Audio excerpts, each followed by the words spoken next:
3 ఎకరాలకు మాత్రమే రైతు బంధు అని చెప్పి రేవంత్ రెడ్డి ఎందుకు కొత్త రూల్స్ పెడుతున్నాడు, కొత్త గైడ్ లైన్స్ ఎందుకు తీసుకొస్తున్నాడు, రీజన్ ఏందనేది, కండిషన్స్ ఎందుకనేది కొంత మనం మాట్లాడుకునేటటువంటి కార్యక్రమం చేస్తే, ఫర్ ఎగ్జాంపుల్ ఒక ఫ్యామిలీ, ఈ ఫ్యామిలీలో మదర్, తర్వాత ఫాదర్, సన్,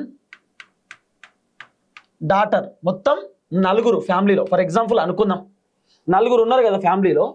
కాంగ్రెస్ గవర్నమెంట్ నుండి ఒక కుటుంబానికి ఎన్ని స్కీములు వస్తున్నాయి? కాంగ్రెసే కాదు, బీఆర్ఎస్ నుండి కూడా ఎన్ని స్కీములు వచ్చినాయి? ఇప్పుడు కాంగ్రెస్ అధికారంలోకి వచ్చింది, కాంగ్రెస్ గురించి మాట్లాడుకుందాం. ఫస్ట్ కాంగ్రెస్ ఎన్ని స్కీములు, ఎన్ని రావాల్సినటువంటి ఇస్తున్నారు కుటుంబానికి అనేది డిస్కస్ చేసుకుంటే, ఇప్పుడు ఒకవేళ పెన్షన్దారులు అయితే, ఫ్యామిలీలో పెన్షన్దారులు అయితే మహిళలకు 2016 రూపాయల పెన్షన్, వృద్ధులైతే తర్వాత తండ్రికి 2016 రూపాయల పెన్షన్, ఇంకా కొడుకుకి ఒకవేళ నిరుద్యోగి అయితే నిరుద్యోగ భృతి అంటున్నారు, లేకపోతే ఇంకేదో చెప్తున్నారు. కానీ ఇప్పటిదాకా ఇంట్లో ఉన్నటువంటి కొడుకుకు మాత్రం ఏం రాలే, జాబ్ నోటిఫికేషన్ రాలే, జాబ్ క్యాలెండర్ కూడా రాలే, ఏమి ఇస్తలేరు.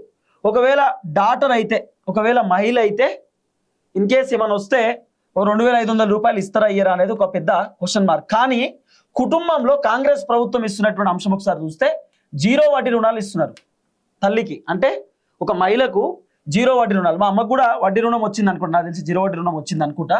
ఇగో అమ్మకి 2016 రూపాయల పెన్షన్, నాన్నకు 2016 రూపాయల పెన్షన్. ఆ తర్వాత పెన్షన్తో పాటు, అంటే మా ఇంట్లో మా వాళ్ళకి కొత్తలేదు కానీ ఫర్ ఎగ్జాంపుల్ చెప్తున్నా, అయితే అమ్మ నాన్నకి వృద్ధులైన తర్వాత 2016 రూపాయల పెన్షన్, 2016 రూపాయల పెన్షన్. అట్లనే నాన్న రైతు కాబట్టి రైతు భరోసా కింద దాదాపు ఎకరానికి 6000 రూపాయలు, అంటే దగ్గర 3 ఎకరాలకు. ఇప్పుడు 3 ఎకరాలకు రేవంత్ రెడ్డి ఇస్తున్నాడు కదా, మళ్ళీ 3 ఎకరాలకు పైసలు.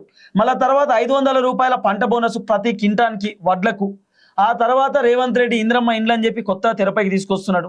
ఆ తర్వాత రేవంత్ రెడ్డి ఇంద్రమ్మ ఇండ్లతో పాటు ఇక రకరకాలుగా అన్ని అంశాలు. అంటే ఒక కుటుంబానికి కాంగ్రెస్ ప్రభుత్వం ఆల్రెడీ చాలా ఇస్తున్నది.